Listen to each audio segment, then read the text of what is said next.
اور اللہ سے درگزر کی درخواست کرو، وہ بڑا درگزر فرمانے والا اور رحم فرمانے والا ہے۔ اب دیکھیں کہ یہاں پر جو ہے اس کا مطلب یہ ہے کہ بددیانت کی طرف جو ہے تم ان کی طرف سے جھگڑا مت کرو، یعنی کہ ان کے سپورٹ میں۔ بعض وقت ایسا ہوتا کہ جو بددیانت ہوتا ہے، غلط جو ہے انسان ہوتا ہے، وہ ہمارا کوئی رفیق ہوتا ہے، کوئی ہمارا بھائی، دوست، ہمارے رشتہ دار، یا پھر جو ہے وہ مسلمان ہوتا ہے۔ تو بعض وقت ایسا ہوتا کہ مسلمان ہے بول کے ہم اس کو سپورٹ کرتے ہیں، حالانکہ معلوم ہے انہیں غلط ہے، تو اللہ تعالیٰ یہاں پر اس سے روک رہے۔ اب یہ جو ہے ایک بیک گراؤنڈ اس کے اوپر ہے ایکچولی، کہ ایک جو ہے منافق ایک شخص تھا جو ظاہری طور پہ ایمان تو لا لیا تھا، پر ظاہری طور پہ تو وہ جو شخص تھا انہیں کیا کرا، ایک انصار کے گھر سے جو ہے ایک زرہ کو چرا لیا۔ کچھ جو ہے روایتوں میں بوریے کا بھی اور ایک جو ہے واقعہ آتا ہے کہ جو ہے آٹے کا بوریا تھا وہ چرا لیا۔ کچھ روایتوں میں زرہ کا بارے میں آتا ہے، جو جنگ میں پہنتے نا ڈریس کوڈ، وہ تو جو ہے وہ زرہ چرا لیتا ہے۔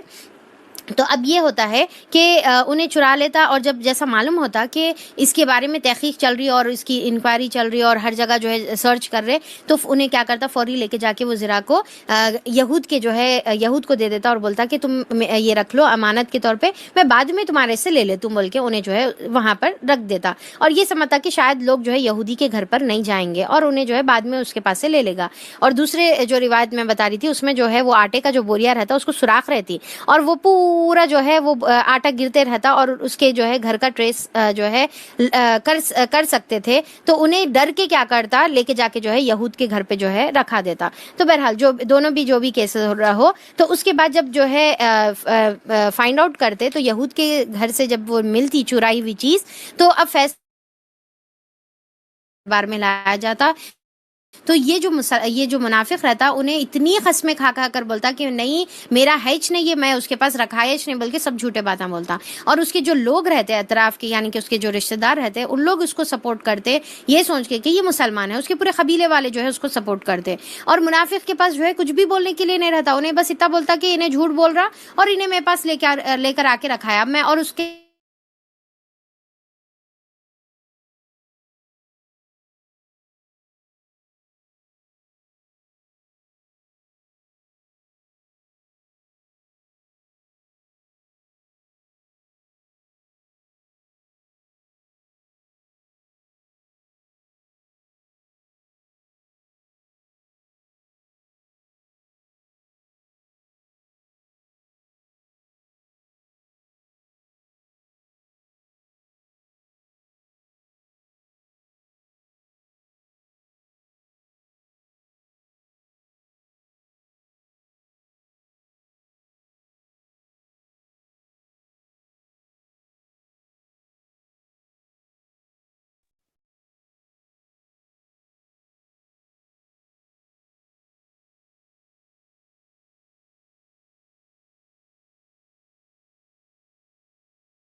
معاملے میں جو ہے تم فیصلہ نہ کرو، اور اللہ تعالیٰ سے جو تمہارے سے غلطی ہونے والی تھی اس کی جو ہے توبہ اور استغفار کرو۔ تو اب اس سے بھی معلوم ہوتا ہے کہ آپ صلی اللہ علیہ وسلم کو جو ہے غیب کا علم نہیں تھا کہ کیا چیز ہو گیا، کس کے دل میں کیا ہے، آپ صلی اللہ علیہ وسلم بھی نہیں جانتے تھے۔ تو اب یہاں پر دیکھیں کہ وہ جو ہے جب جھوٹے باتیں بولا، تو اب یہ آیت میں اللہ تعالیٰ دونوں چیزیں بتا رہے، ایک تو یہ کہ جو ہے اچھے تحقیق کر کے فیصلہ کرو، اور دوسرا کہ کوئی بھی اگر تمہارا رشتہ دار ہے تو تم اس کو جو ہے غلط سپورٹ نہیں کرنے کا ہے۔ تو تمام مسلمانوں کے لیے بھی جو ہے یہ بہت بڑی جو ہے تنبیہ اور جو ہے ایک ایگزامپل تھا۔ تو اللہ تعالیٰ بول رہے کہ اگر غلطی سے ہو گیا تو اللہ تعالیٰ معاف فرمانے والا ہے۔ جو لوگ اپنے نفس سے خیانت کرتے ہیں اور تم ان کی جو ہے تم حمایت نہ کرو، اللہ کو ایسا شخص پسند نہیں ہے جو خیانت کار اور معصیت پر پیشہ ہو۔ یہ لوگ انسانوں سے اپنی حرکات چھپا سکتے ہیں مگر خدا سے نہیں چھپا سکتے، وہ تو اس وقت بھی ان کے ساتھ ہوتا ہے جب یہ راتوں کو چھپ کر اس کی مرضی کے خلاف مشورے کرتے ہیں۔ ان کے سارے اعمال پر اللہ محیط ہے۔ ہاں، تم لوگوں نے ان مجرموں کی طرف سے دنیا کی زندگی میں تو جھگڑا کر لیا، یعنی کہ جو سپورٹ کر رہے تھے دوسرے لوگ، ان کے لیے تنبیہ ہے۔ تو قیامت کے روز ان کی طرف سے کون جھگڑا کرے گا؟ یعنی کہ قیامت کے دن تمہارے کو یہ جو گناہ ملا، تمہارے کو کون پھر اس دن آ کے سپورٹ کرنے والا ہے؟ آخر وہاں کون ان کا وکیل ہوگا؟ اور وہ شخص جس کو سپورٹ کرے ان کو بھی قیامت میں کوئی نہیں بچا سکتا۔ اگر کوئی شخص برا فعل کر گزرے یا اپنے نفس پر ظلم کر جائے اور اس کے بعد اللہ سے درگزر کی درخواست کرے تو اللہ کو درگزر کرنے والا اور رحیم پائیں گے۔ اب دیکھیں کہ یہ سملر ٹائپ کی جو آیت ہے آپ کو ہر جگہ ملے گی، آپ کو پوری قرآن کے اندر ملے گی۔ اللہ تعالیٰ پہلے ایک جو ہے گناہ کا، غلطی کا جو ہے ذکر کرتے ہیں، اس کے بعد اللہ تعالیٰ پھر توبہ کا دروازہ بند نہیں کر دیتے، توبہ کا دروازہ کھلا رکھتے اور بولتے ہیں اللہ تعالیٰ کہ پلٹ کر آؤ، اگر یہ غلطی کر لی کوئی بات نہیں، اب پلٹ کر آؤ تو تم جو ہے اب تمہارے کو معافی ملے گی۔ تو اب دیکھیں کہ ہم کو بھی چاہیے کہ ہم کبھی بھی جو ہے کسی رشتہ دار کو یا کسی اپنوں کو معلوم ہے غلط پر ہے تو بھی جو ہے سپورٹ نہیں کرنا ہے۔ اکثر کیا ہوتا ہے ساس بہو کے جھگڑوں میں یہ ہوتا کہ بیٹی کو معلوم رہتا کہ امی کی غلطی ہے اصل اپنے،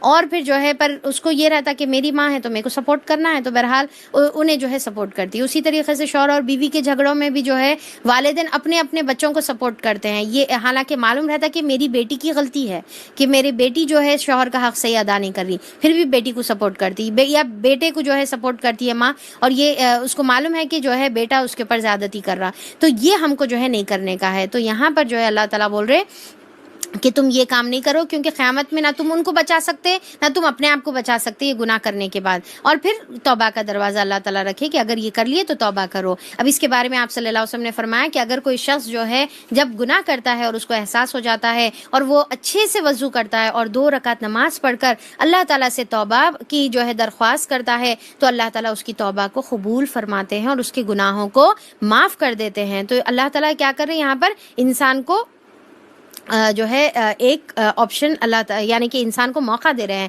مگر جو برائی کما لے تو اس کی یہ کمائی اسی کے لیے وبال ہوگی۔ اللہ کو سب باتوں کی خبر ہے اور وہ حکیم اور دانا ہے۔ پھر جس نے کوئی خطا یا گناہ کر کے اس کا الزام کسی بے گناہ پر لگا دیا، یعنی کہ وہ منافق کی طرف اشارہ ہے، اور بے گناہ کا مطلب یہود کی طرف اشارہ ہے۔ اب دیکھیں کہ اس سے کیا سمجھ میں آتا کہ اسلام جو ہے انصاف پسند دین ہے، یہاں اس میں کوئی دین اور مذہب نہیں دیکھا جاتا، مسلمان ہے یا کافر ہے، یہود ہے یا نصارہ ہے نہیں دیکھا جاتا، بلکہ جو بے گناہ ہے چاہے وہ کسی مذہب سے بلونگ کرنے والا رہو، اس کی جو ہے اس کو سپورٹ کیا جائے گا اسلام کی طرف سے۔ تو کسی بے گناہ پر تھوپ دیا جائے یا اس نے تو بڑے بہتان اور سری گناہ کا بار اپنے اوپر سمیٹ لیا۔ اے نبی کریم صلی اللہ علیہ وسلم، اگر اللہ کا فضل تم پر نہ ہوتا، یعنی کہ وحی کر کے اللہ تعالیٰ نے انفارم کر دیا آپ صلی اللہ علیہ وسلم کو، تو اللہ کا فضل تم پر نہ ہوتا اور اس کی رحمت تمہارے ساتھ شامل حال نہ ہوتی تو ان میں سے ایک گروہ نے تو تمہیں غلط فہمی میں مبتلا کرنے کا فیصلہ کر لیا تھا، یعنی کہ ایک گروپ آ کے جو قسمیں کھا کر جو بات بتا رہے، حالانکہ در حقیقت وہ خود اپنے سوا کسی کو غلط فہمی میں مبتلا نہیں کر رہے تھے۔ تو اب اس سے یہ بھی سمجھ میں آتا کہ ہم جو ہے یہ سامنے والے کی جب کوئی بات سن رہے تو صرف سامنے والے کی ایک طرف کا بات سن کے جو ہے فیصلہ نہ کرے، یا پھر صرف ظاہری بات سن کر فیصلہ نہ کرے بلکہ تحقیق کر کر فیصلہ کرے، کیونکہ بعض لوگوں کو جو ہے بڑی چکنی چپڑی باتیں کرنے آتی ہیں اور اپنی باتوں میں جو ہے ایسا جو ہے گول پھرا دیتے کہ ہمارے کو ایسا ہی لگنے لگتا کہ انوت صحیح ہے اور سامنے والا جو ہے دوسرا جو ہے انسان غلط ہے، دوسرا فریق غلط ہے۔ تو ہم کو چاہیے کہ تھوڑا سا جو ہے اس میں تحقیق کریں اور ایک طرفہ بات نہ سنیں، اور تمہارا کوئی نقصان وہ نہ کر سکتے تھے۔ اللہ نے تم پر کتاب اور حکمت نازل کی ہے، اور تم کو وہ کچھ بتایا ہے جو تمہیں معلوم نہ تھا، اور اس کا فضل تم پر بہت ہے، یعنی کہ اللہ کا۔ لوگوں کی خفیہ سرگوشیوں میں اکثر و بیشتر کوئی بھلائی نہیں ہوتی ہے، یعنی کہ کانا پھوسی کھس کھس کرنے میں کوئی بھی بھلائی نہیں ہوتی ہے۔ ہاں، اگر کوئی پوشیدہ طور پر صدقہ و خیرات کی تلقین کرے یا کسی نیک کام کے لیے لوگوں کے معاملات میں اصلاح کرنے کے لیے کسی سے کچھ کہے تو البتہ بھلی بات ہے، یعنی کہ سیکرٹ ٹاک صرف کب جائز ہے؟ دو اس میں جائز ہے، ایک اصلاح کے لیے، دوسرا صدقے کے لیے، یعنی کہ اب سب کے سامنے جو ہے صدقہ کریں گے تو ریا کا بھی ڈر ہو سکتا ہے، یا دوسرا جو ہے وہ سامنے والے کی عزت نفس کا بھی ڈر ہو سکتا ہے کہ سب کے سامنے دے رہے تو اس کو اچھا نہیں دکھیں گا لینے کے لیے، تو آہستہ سے جو ہے آپ یہ کر سکتے۔ اور دوسرا یہ ہے کہ کسی کو اصلاح کرنے کے لیے کہ تم یہ غلط کرے ہوئے ہیں، یہ کام جو ہے غلط ہے، تو اس میں بھی جو ہے آہستہ سے بولنے میں کوئی غلطی نہیں ہے۔ تو اب یہاں پر اس سے جو ہے ہمارے کو ایک اور ایک ایٹیکیٹس بھی سمجھ میں آتے ہیں کہ جیسا ہم واٹس ایپ گروپس ہوتے ہیں تو اس میں اگر ہم کسی کی جو ہے کوئی غلطی دیکھیں، کوئی غلط جو ہے کوئی بات کر دیا، کوئی پوسٹ کر دیا یا کوئی غلط اس کا عمل ہے، تو ہم اس کو جو ہے پورے گروپ میں سب کے سامنے اصلاح کرنے کے بدل آہستہ سے جو ہے اس کی اصلاح کریں۔ اور اس کے علاوہ بھی جیسا کسی کے چہرے پر کچھ لگا ہوا ہے یا پھر جو ہے کسی کے کپڑوں پر کچھ لگا ہوا ہے تو آہستہ سے بول دیں۔ تو اور جو کوئی اللہ کی رضا جوئی کے لیے ایسا کرے گا اسے ہم بڑا اجر عطا کریں گے، مگر جو شخص رسول کی مخالفت پر کمر بستہ ہو اور اہل ایمان کی روش کے سوا کسی اور روش پر چلے اور حالانکہ اس پر راہ راست واضح ہو چکی ہو تو اس کو ہم اسی طرف چلائیں گے جدھر وہ خود پھر گیا، یعنی کہ جو غلط کرنا چاہ رہا تو اس کو غلطی پر ہی جو ہے اللہ تعالیٰ چھوڑ دیں گے، زبردستی ہدایت نہیں دیں گے اور اسے جہنم میں جھونک دیں گے اور وہ بدترین جائے قرار ہے۔ اللہ کے ہاں بس شرک ہی کو معاف نہیں کیا جائے گا۔ اب یہ آیت نمبر 49 میں ہم لوگ دیکھے تھے سیم ویسی آیت، اب یہاں پر آیت نمبر 16 میں ویسی سملر آیت آئی ہے، ان اللہ لا یغفر ان یشرک بہ ویغفر ما دون ذلک لمن یشاء۔ تو اللہ تعالیٰ صرف شرک کو معاف نہیں کریں گے، اس کے سوا جس کو چاہیں گے اللہ تعالیٰ معاف کریں گے۔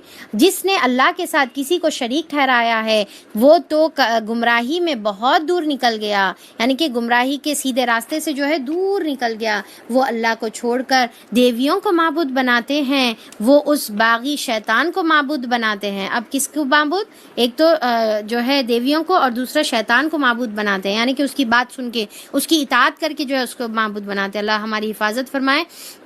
ہم دعا کریں کہ اللہ تعالیٰ ہم کو جو ہے شرک سے جو ہے بچائے، جو ہم جانتے ہیں، اور جو اللہم انی اعوذ بک ان اشرک بک وانا اعلم واستغفرک لما لا اعلم، کہ اللہ تعالیٰ ہم جانتے ہیں اور انجانے میں جو شرک ہے اس سے ہماری جو ہے حفاظت فرما اور اس سے معاف کر دے۔ جس پر اللہ تعالیٰ نے لعنت فرمایا، یعنی کہ شیطان پر، وہ اس شیطان کی اطاعت کر رہے ہیں جس نے اللہ سے کہا تھا کہ میں تیرے بندوں سے ایک مقررہ حصہ لے کر رہوں گا۔ کیا بولا شیطان چیلنج کر کے؟ کیا آیا کہ میں ان کی عبادتوں میں ایک حصہ لے کر رہوں گا، یا تو ان کا دھیان بھٹکاؤں گا یا ان کو ریاکاری میں، یعنی کہ اب دیکھیں صدقے میں کیسا ہے انہیں حصہ لیں گا، صدقہ تو کر دیے، بعد میں جو ہے ریاکاری کہ ہم جو ہے اتنا دیے، ہم ان کو اتنا دیے، وہ اس سے جو ہے پورا شیطان کے حصے میں چلے آتا، آپ کے نیکیوں کے اعمال میں کوئی چیز نہیں آتی۔ تو ایک مقررہ حصہ لے کر رہوں گا، میں انہیں بہکاؤں گا، میں انہیں آرزوؤں میں الجھاؤں گا، میں انہیں حکم دوں گا اور وہ میرے حکم سے جانوروں کا کان پھاڑیں گے، یعنی کہ یہ جہالت کا ایک طریقہ تھا، اور میں انہیں حکم دوں گا اور وہ میرے حکم سے خدائی ساخت میں رد و بدل کریں گے۔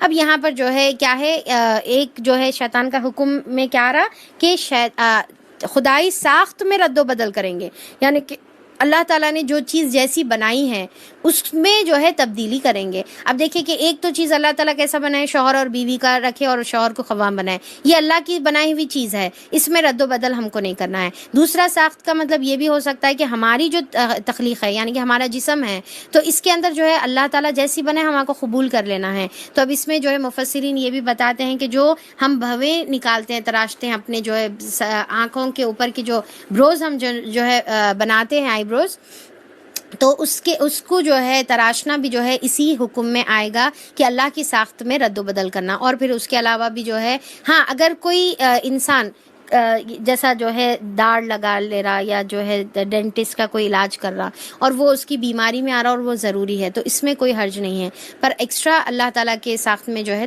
رد و بدل ہم کو نہیں کرنا ہے، اور یہ شیطان کے حکموں میں سے ہے۔ اس شیطان کو جس نے اللہ کے بجائے اپنا ولی اور سرپرست بنا لیا وہ سری نقصان میں پڑ گیا۔ وہ ان لوگوں سے وعدہ کرتا ہے اور انہیں امیدیں دلاتا ہے، یعنی کہ شیطان کا کام کیا ہے؟ لوگوں سے غلط وعدے کرتا ہے اور غلط امیدیں دلاتا ہے، یہ شیطان کے ہتھ کنڈے ہیں۔ اب دیکھیے کیا امیدیں ہیں؟ کلمہ پڑھ لو جنت، ٹھیک ہے، امت محمدیہ جنت، فرض کر لو کافی ہے، ضرورت نہیں ہے سنتوں کی، ضرورت نہیں ہے نوافل کی، اور پھر جو ہے کسی کو حافظ بنا دو، سب پورے 7 پشتہ جنت میں چلے جاتے، یا پھر کیا بولتے اللہ تعالیٰ بڑا رحمان ہے بھائی معاف کر دیتا، اتنے کیا چھوٹے چھوٹے باتوں پہ کیا اللہ پکڑیں گا۔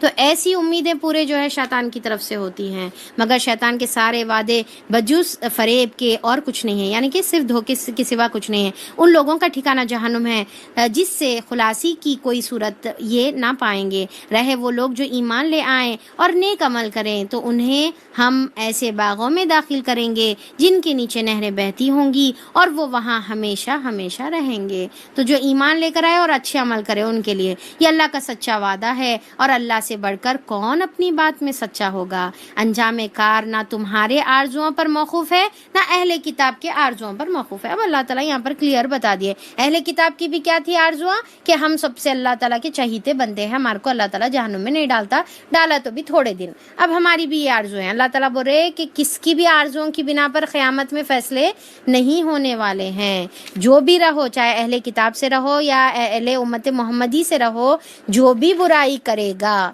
اس کا پھل وہ پا کر رہے گا، اللہ کے مقابلے میں اپنے لیے کوئی حامی اور مددگار نہ پا سکے گا۔ اور جو نیک عمل کرے گا خواہ مرد ہو یا عورت، یعنی کہ دونوں ایکول ہیں، اللہ تعالیٰ یہاں پر بتا رہے جو نیک عمل کرے گا خواہ مرد ہو یا عورت، بشرط یہ کہ وہ مومن ہو، تو ایسے ہی لوگ جنت میں داخل ہوں گے، ان کی ذرہ برابر حق تلفی نہ کی جائے گی۔ اس شخص سے بہتر کس کا طریقہ زندگی ہو سکتا ہے جس نے اللہ کے آگے سر تسلیم خم کر دیا۔ کون ہے یہ اس کی بیسٹ ایگزامپل جس نے اپنا جو ہے اپنے آپ کو اللہ تعالیٰ کے سامنے پورے کے پورا سرنڈر کر دیا اور اپنا رویہ نیک رکھا اور یکسو ہو کر ابراہیم علیہ السلام کے طریقے کی پیروی کی، یعنی کہ محمد صلی اللہ علیہ وسلم جو ہے اپنے آپ کو کمپلیٹلی سرنڈر کر دیے تھے، اور کس کی پیروی کرے تھے؟ ابراہیم علیہ السلام جو ہمارے جد امجد ہے، اور ان کی جو ہے آپ صلی اللہ علیہ وسلم نے بھی پیروی کی۔ تو ہمارے لیے 2 آئیڈیلز ہے، ایک ابراہیم علیہ السلام کی زندگی میں جو ہے ہمارے لیے نمونہ ہے، اور آپ صلی اللہ علیہ وسلم کی زندگی بھی جو ہے پوری ہمارے لیے جو ہے مثال ہے۔ تو ہم کو جو ہے یہ دونوں طریقوں پر ہم کو ان کے طریقوں پر، ان کی سیرتوں پر ہم کو زندگی گزارنا ہے، اس ابراہیم کے طریقے کی جسے اللہ نے اپنا دوست بنا لیا۔ کیا ہے؟ واتخذ اللہ ابراہیم خلیلا، خلیل بنا لیا اللہ تعالیٰ دوست، یعنی کہ بے انتہا اللہ تعالیٰ ان سے محبت بھی کرتے ہیں، اور دوستی کے جو ہے منصب پر اللہ تعالیٰ پہنچا دیے۔ اب ڈیفینیٹلی آپ جب آپ کے جو دوست ہے، آپ امیجن کریے آپ کے جو دوست ہے، آپ کس کو سلیکٹ کرتے ہیں؟ جو آپ کو جس کے کوالٹیز پسند آتے ہیں آپ ان کو اپنا دوست بناتے ہیں۔ تو اللہ تعالیٰ کو ان کے کوالٹیز پسند آئے، اللہ تعالیٰ نے ان کو دوست بنا لیا۔ تو اگر ہم بھی ان کی اطاعت کریں گے، ان کی فرما برداری کریں گے، ان کے جیسی زندگی گزاریں گے، تو پھر ہم بھی اللہ کے پسندیدہ بندوں میں رہیں گے۔ آسمان اور زمین میں جو کچھ ہے اللہ کا ہے، اور اللہ ہر چیز پر محیط ہے۔ لوگ تم سے عورتوں کے معاملے میں فتویٰ پوچھتے ہیں، کہو اللہ تعالیٰ تمہیں ان کے معاملے میں فتویٰ دیتا ہے، اور ساتھ ہی وہ احکام بھی یاد دلاتا ہے جو پہلے سے تم کو اس کتاب میں سنائے جا رہے ہیں، یعنی کہ سورہ بقرہ میں آلریڈی نازل ہو گیا ہے، سورہ نساء میں یہ پہلے جو صورتوں میں نازل ہو گیا، یعنی وہ احکام جو ان یتیم لڑکیوں کے متعلق ہیں جن کے حق تم ادا نہیں کرتے اور جن کے نکاح کرنے سے تم باز رہتے ہو، یا لالچ کی بنا پر تم خود ان سے نکاح کر لینا چاہتے ہو۔ تو اب اللہ تعالیٰ یہاں پر جو ہے ان یتیم لڑکیوں کی جو ہے حفاظت کے لیے اللہ تعالیٰ یہ احکامات نازل فرمائے کہ تم ایسا نہیں کرنا ہے۔ کہ اکثر کیا ہوتا تھا کہ اب یتیم جو لڑکیاں ہوتی تھی تو ان سے کیا کرتے تھے، خود نکاح کر لیتے تاکہ ان کا جو مال ہے خود ہڑپ کر کے بیٹھ جائیں، تو ان کی جو یعنی کہ انہوں جو انہیریٹ کرے اپنے فادر سے، تو اس کو جو ہے خود لے لینے کے لیے جو ہے وہ یتیم لڑکیوں سے خود نکاح کرتے تھے، یا ان کا نکاح کر کے دوسروں کو نہیں دیتے تھے، تاکہ جو ہے کیونکہ نکاح کر کے دے دیں گے تو وہ بچی کے ساتھ جو ہے ان کا مال اور دولت بھی چلے جاتا، تو لہٰذا ایسا جو ہے ظلم کرتے تھے. تو اللہ تعالیٰ بول رہے کہ یہ جو ہے اللہ تعالیٰ اس سے روک رہا ہے. اور وہ احکام جو ان بچیوں کے متعلق ہیں جو بیچاریاں کوئی زور نہیں رکھتی، یعنی کہ لونڈی غلام، اللہ تمہیں ہدایت کرتا ہے کہ یتیم کے ساتھ انصاف پر قائم رہو، اور جو بھلائی تم کرو گے وہ اللہ کے علم سے چھپا ہوا نہیں رہے گا. جب کسی عورت کو اپنے شوہر سے بدسلوکی یا بے رخی کا خطرہ ہو تو کوئی مذائقہ نہیں ہے کہ اگر میاں اور بیوی کچھ حقوق کی کمی پیشی پر آپس میں صلح کر لیں. تو اب یہاں پر جو ہے جب دیکھ رہے کہ کوئی بے رخی ہے اور کوئی جو ہے اس طریقے سے خطرہ ہے، تو یہاں پر کچھ جو ہے اس میں کیا کرنا ہے، صلح کر لینے کا ہے. اور صلح بہرحال بہتر ہے. تو اب یہاں پر کیا ہے، کیا بتا رہے، صلح بہرحال بہتر ہے بول رہے اللہ تعالیٰ.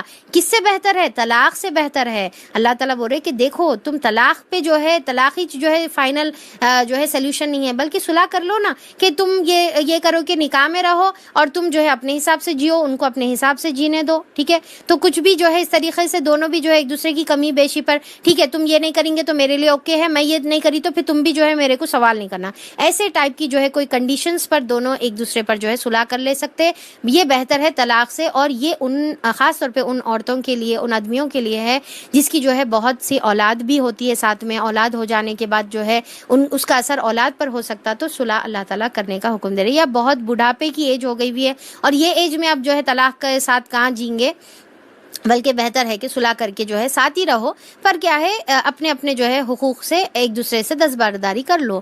نفس تنگ دلی کی طرف جلدی مائل ہو جاتے ہیں، لیکن اگر تم لوگ احسان سے پیش آؤ اور خدا ترسی سے کام لو تو یقین رکھو کہ اللہ تمہارے اس طرز عمل سے بے خبر نہ ہوگا. تو اب یہاں پر اللہ تعالیٰ جو ہے پھر آسانیاں کریں گے. تو اب اس کے اندر کیا ہے کہ اس میں یہ بتایا جا رہا ہے یہ آیت میں کہ طلاق جو ہے سلیوشن نہیں ہے. آپ صلح کریجئے، کمپرومائز کریجئے، اپنے ایکسپیکٹیشنز کو کم کر لیجئے اور کچھ نہ کچھ کر کے جو ہے رشتے کو بہتر کرنے کی کوشش کریے. تو یہ زیادہ جو ہے بہتر ہے. اور اس میں کیا ہے سب سے بہترین چیز جو اگر ہم عورتیں اپنے ساتھ جو ہے پکڑ لیں تو وہ یہ ہے کہ سب سے پہلے سوری بولنے والے ہم بن جائیں، یعنی کہ جو ہے اس کے اندر پیچھے نہ رہیں. اور یہ ایک ورڈ جو ہے انسان کے اندر جو ہے صلح کروا دیتا ہے. بیویوں کے درمیان پورا عدل کرنا تمہارے بس میں نہیں ہے، تم چاہو بھی تو ان پر قادر نہیں ہو سکتے. لہٰذا قانون الہی کا منشا پورا کرنے کے لیے یہ کافی ہے کہ ایک بیوی کی طرف اس طرح نہ جھک جاؤ کہ دوسری بیوی کو ادھر لٹکتا ہوا چھوڑ دو. اب اس میں اور ایک بات احکام بتایا جا رہا عورتوں کے متعلق کہ جو ہے جیسا 3 بیویاں ہیں، 4 بیویاں ہیں جو میکسیمم ہے یا 2 ہے، تو اس کے درمیان جو ہے محبت میں ایکوالٹی کرنا جو ہے مشکل ہے. جیسا آپ دیکھیں کہ ایون اگر ہم اولاد میں بھی دیکھیں گے تو حالانکہ پوری اولاد ہماری رہتی پر پوری اولاد کو برابر جو ہے محبت نہیں کر سکتے. کہیں نہ کہیں ایک اولاد کی طرف تھوڑا جھکاوا رہتا، حالانکہ ہم میکسیمم انصاف کرنے کی کوشش کرتے ہیں. تو اب یہاں پر انصاف سے مراد کیا ہے؟ دیکھیے انصاف سے مراد یہ ہے کہ ہم جو ہے ظاہری اعتبار سے، یعنی کہ جیسا اولاد میں انصاف کیا ہے، سیم ایجوکیشن دینا، سیم لیول آف جو ہے آپ لائف سٹائل ان کو دینا، اور ہر چیز میں جو ہے اب محبت تو دل کی کیفیت ہے، اس میں برابری تو جو ہے امپاسبل ہے، اس میں جو ہے برابری نہیں ہو سکتی. پر اس کے لیے بھی آپ کو ظاہر نہیں کرنا ہے، کھل کے جو ہے ظاہر نہیں کرنا ہے کہ ہاں بھائی میں ایک بچے کو بہت محبت کرتی ہوں. اسی طریقے سے بیویوں کا بھی حکم ہے کہ جو ہے دل میں جو ہے ایک کی محبت زیادہ ہو سکتی ہے پر ظاہری انصاف تو تمہارا کو پورا کرنے کا ہے. ایسا نہیں کرنا کہ ایک بیوی کی طرف اتنا جھک جا رہے کہ دوسرے کو جو ہے لٹکتا چھوڑ دے رہے کہ نہ ادھر کی ہے نہ ادھر کی ہے، نہ آپ کے نکاح میں ہے نہ جو ہے وہ آزاد ہے. تو ایسا کرنے پر جو ہے اللہ تعالیٰ تم کو جو ہے روک رہے ہیں. تو یہ انسان کی جتنی استطاعت ہے اتنی ہی جو ہے اللہ تعالیٰ اس کے اوپر جو ہے بوجھ ڈال رہے ہیں. تو اس کے بارے میں جو ہے ایک واقعہ بھی میرے استاد سے میں نے سنا تھا کہ کیا ہے ایک جو شخص تھے انہوں جب کسی کو یعنی کہ اپنی بیویوں کے پاس جب لاتے تھے تو 2 تربوز لاتے تھے یا جو بھی فروٹ ہے تو اس کو ہاف کر کے دیتے تھے. تو جب ان سے پوچھا گیا کہ کیوں اس طریقے سے کرتے تو انہوں بولے کہ اگر ایک کھٹا اور ایک میٹھا ہے یا پھیکا ہے تو کس طریقے سے جو ہے میں انصاف کروں گا. تو اتنا جو ہے انہوں خیال کرتے تھے. ایسا جو ہے ہم کو کرنے کا ہے.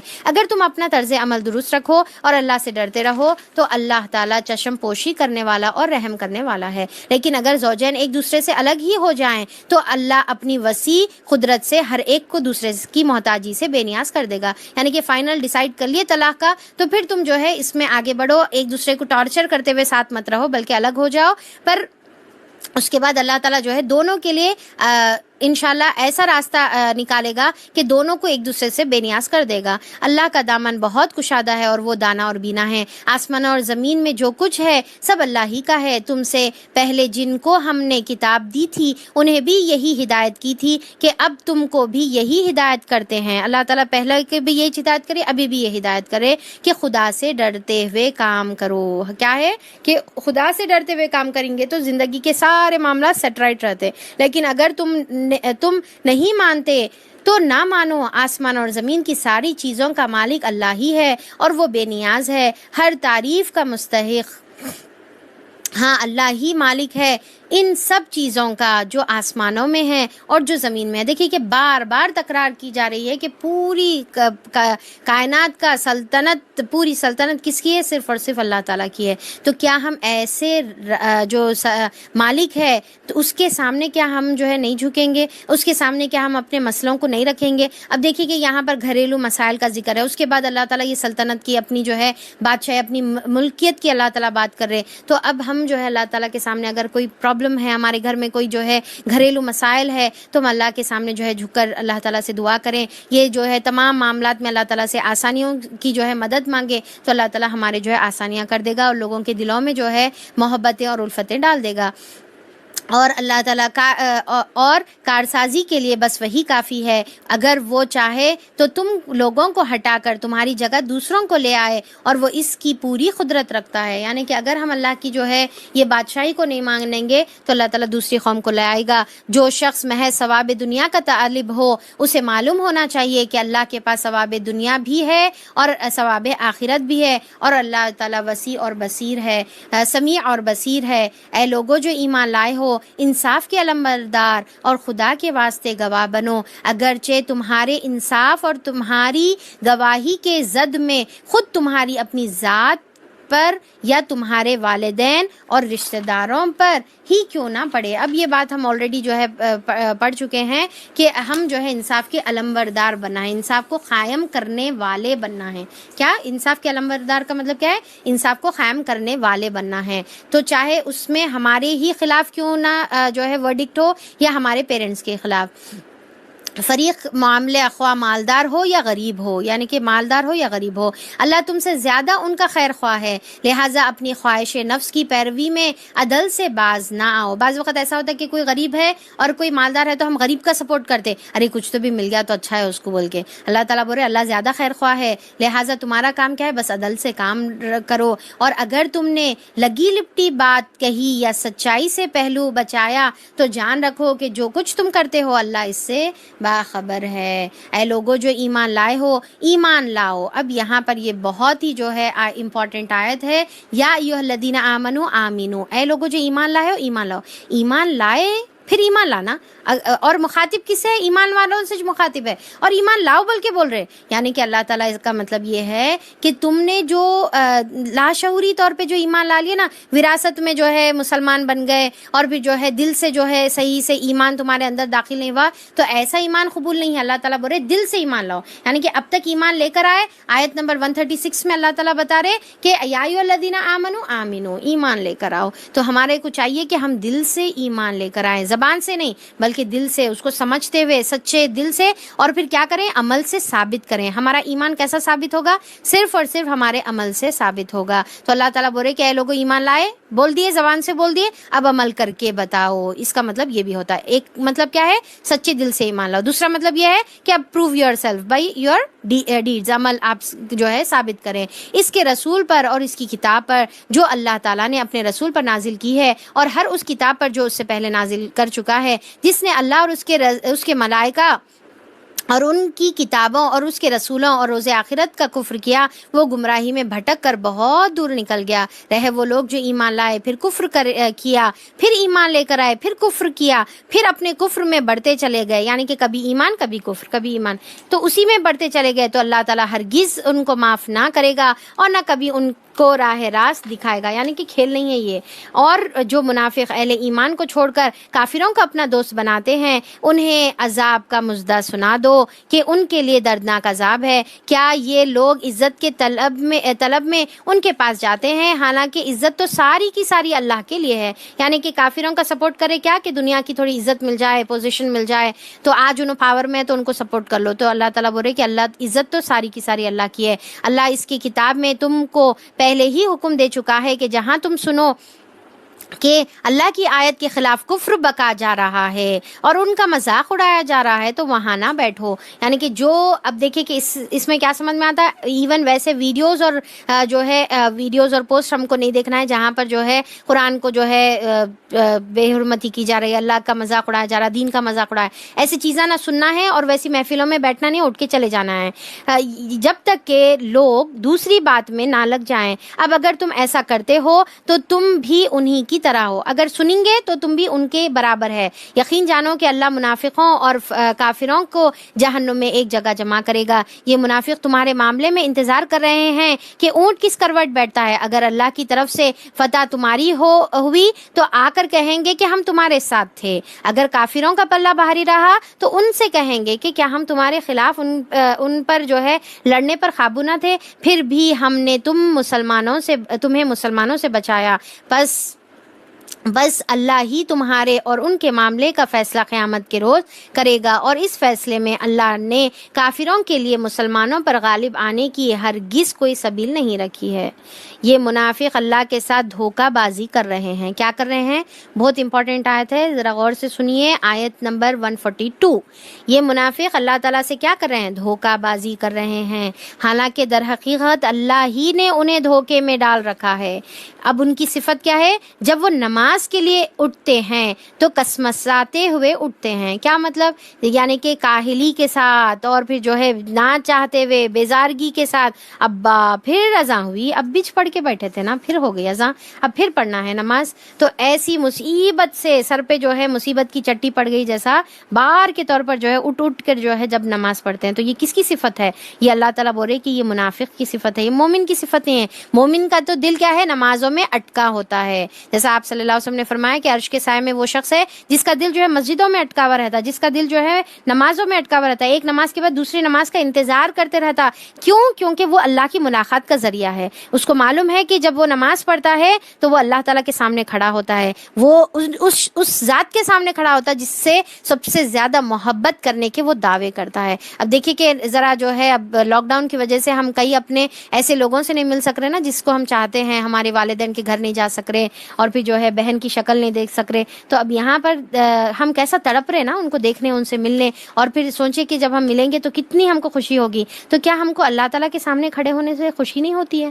تو ہم جو ہے مصیبت سے جو ہے جا رہے، تو پھر یہ کیا ہے؟ منافق کی صفت ہے، مومن کی صفت نہیں ہے۔ منافق تو انتظار میں رہتا ہے، اور محض دوسری صفت کیا ہے منافق کی؟ لوگوں کو دکھانے کے لیے خاطر جو ہے وہ نماز پڑھتا ہے، ایک تو سستی سے، دوسرا دکھانے کے لیے، ریاکاری سے، کہہ رہے اگر اب میں نہیں پڑھا تو لوگاں کیا بولیں گے، تو لوگوں کو دکھانے کے لیے۔ اور تیسرا جب وہ نماز میں کھڑا ہوتا ہے، اب سب دکھانے کے لیے مصیبت سے کھڑا ہو رہا، دکھانے کے لیے کھڑا ہو رہا، پر نماز میں کھڑا ہونے کے بعد کیا ہے؟ اب اس کا دماغ نماز کے اندر بالکل نہیں ہے، خدا کو کم ہی اس کے اندر یاد کرتا ہے۔ یعنی کہ جب ہم اب یہاں پر اس سے کیا سمجھ میں آتا ہے کہ جب ہم نماز میں کھڑے ہوں تو خدا کی یاد اس کے اندر ہونی چاہیے، ہم کو لگے کہ ہم اللہ سے بات کر رہے ہیں، ہم کو لگے کہ ہم اللہ تعالیٰ سے دعائیں کر رہے ہیں، اللہ کے سامنے جو ہے کھڑے ہونے کا احساس ہم کو جو ہے ہونا چاہیے، اور خدا کی یاد اس کے اندر ہونی چاہیے۔ نماز کو سمجھ کر پڑھیں، جیسا ہم کل بھی دیکھے تھے نا کہ نماز کو جو ہے ہم کو سمجھ کر پڑھنے کا ہے۔ تو یہ جو ہے یہ کیا ہے؟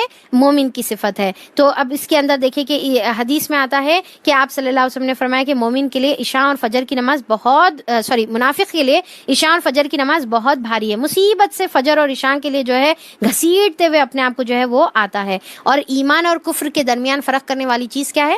نماز ہے، اور سب سے اول وقت پڑھے جانے والی نماز اللہ کو سب سے زیادہ محبوب ہے۔ یعنی کہ آپ صلی اللہ علیہ وسلم سے پوچھا گیا ہے کہ سب سے افضل عمل کیا ہے، تو آپ صلی اللہ علیہ وسلم نے فرمایا نماز کو اس کے اول وقت پہ ادا کرنا، یہ سب سے پسندیدہ عمل ہے۔ تو یہ منافق اور مومن کے درمیان فرق ہے۔ مومن خوشی سے جاتا ہے، منافق جو ہے سستی سے اور دکھانے کے لیے، اور جب جاتا بھی ہے تو اللہ کو یاد نہیں کرتا۔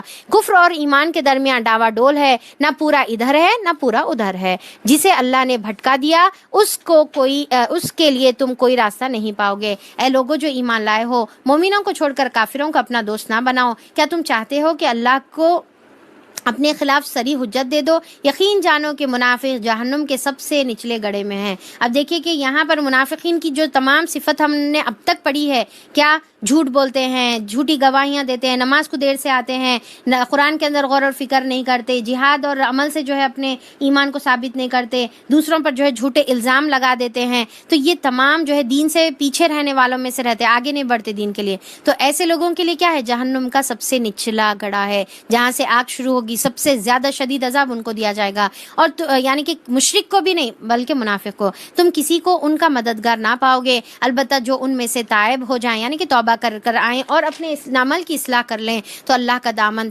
اور اللہ کا دامن تھام لیں اور اپنے دین کو اللہ کے لیے خالص کر دیں۔ ایسے لوگ مومنوں کے ساتھ ہیں اور اللہ مومنوں کو ضرور اجر عظیم عطا کرے گا۔ یعنی کہ توبہ کا دامن پھر کھلا رکھے اللہ تعالیٰ، توبہ کا دروازہ پھر سے اللہ تعالیٰ نے کھلا رکھے اور بولے کہ توبہ کر آئیں گے تو پھر اجر عظیم ہے۔ آخر اللہ کو کیا پڑی ہے کہ تمہیں خواہ مخواہ سزا دے؟ یعنی کہ اللہ تعالیٰ کو کیا پڑی؟ کیوں اللہ تعالیٰ زبردستی لوگوں کو پکڑ کر سزا دے گا؟ اللہ تو محبت کرنے والا ہے، اللہ تعالیٰ تو بار بار جو ہے آیت نازل فرما کے جو ہے ہمارے لیے ہدایت کی راستے کو جو ہے ہموار کرے، اور اللہ تعالیٰ بول رہے کہ سدھر جاؤ اور سیدھے راستے پر جو ہے چلو۔ تو اللہ تعالیٰ یہاں پر بتا رہے کہ اللہ تعالیٰ کو کیا ہے کہ خواہ مخواہ تمہیں سزا دے اگر تم شکر گزار بندے بنو گے اور ایمان کی روش پہ چلو گے۔ دیکھیں ایمان سے پہلے شکر کا جو ہے ذکر ہے، تو شکر گزار یعنی کہ اللہ تعالیٰ کے جو ہے چیزوں کی قدردانی کرنا، اور ایمان کی روش پر چلو گے، اللہ بڑا قدردان ہے اور سب کے حال سے واقف ہے۔ تو یہاں پر رکوع پہ اپن ختم کریں گے، تو یہ ایک دو آیت پڑھ لیں گے۔ اللہ کو پسند نہیں ہے اللہ تعالیٰ اس کو پسند نہیں کرتا کہ آدمی بدگوئی پر زبان کھولے، الا یہ کہ کسی پر ظلم کیا گیا ہو، اور اللہ سب کچھ سننے والا اور جاننے والا ہے۔ اور مظلوم ہونے کی صورت میں اگرچہ تم بدگوئی کا حق ہے، لیکن اگر تم ظاہر اور باطن میں بھلائی کیے جاؤ یا کم از کم برائی سے درگزر کرو، تو اللہ کی صفت بھی یہی ہے کہ وہ بڑا معاف کرنے والا ہے، حالانکہ سزا دینے پر وہ پوری قدرت رکھتا ہے۔ اچھا اپن یہاں پر ہی اینڈ کریں گے کیونکہ یہ آیت بہت زیادہ اہم ہے، تھوڑا اس میں ایکسپلینیشن کی ضرورت ہے۔ تو آیت نمبر 148 اور 149، تو الحمدللہ یہاں پر ہمارا 6 پارہ سٹارٹ ہوتا ہے۔ اللہ کا شکر ہے، الحمدللہ بنعمتہ تتم الصالحات۔ تو اللہ تعالیٰ یہاں پر اپن اینڈ کریں گے۔ اللہ تعالیٰ سے دعا ہے کہ اللہ تعالیٰ ان تمام باتوں پر عمل کی توفیق عطا فرما دے۔